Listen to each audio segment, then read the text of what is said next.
The current AI boom is, at its core, less a revolution for ordinary people and more a capital-driven feast dominated by a small group of insiders. The true opportunities for the public have likely not arrived yet. If most people rush in blindly now, they are more likely to pay for the frenzy than profit from it. History shows that every major technological revolution follows a similar pattern, usually unfolding in two phases: the adoption phase and the expansion phase. Today, AI appears to be in the most euphoric and risky stage of the first phase. The process often begins with a genuine technology breakthrough. In 2022, OpenAI's ChatGPT pushed artificial intelligence from research labs into mainstream attention.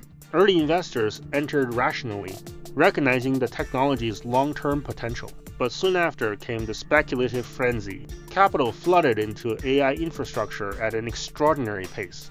Chips, computing power, large language models, and data centers became the center of investor excitement. Whether these investments could generate sustainable profits became less important than whether the story sounded ambitious enough to attract money and drive valuations higher.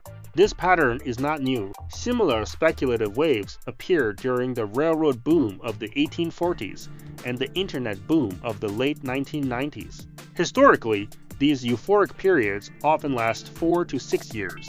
If the AI cycle began around 2023, the emotional peak could arrive around 2027 or 2028.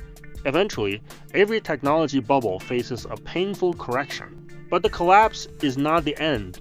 It is the transition point. Once speculation fades, infrastructure becomes dramatically cheaper and more accessible. Technologies once limited to giant corporations can then spread across the broader economy. That is when the real expansion phase begins. AI starts moving beyond financial markets and enters factories, hospitals, logistics, education, agriculture, and services.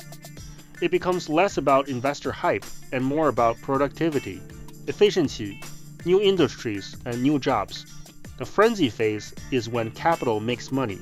The expansion phase is when ordinary people truly benefit. In the future, the biggest winners may not be those speculating on AI stocks, but those who learn how to use AI to improve efficiency, strengthen their skills, and redesign the way they work.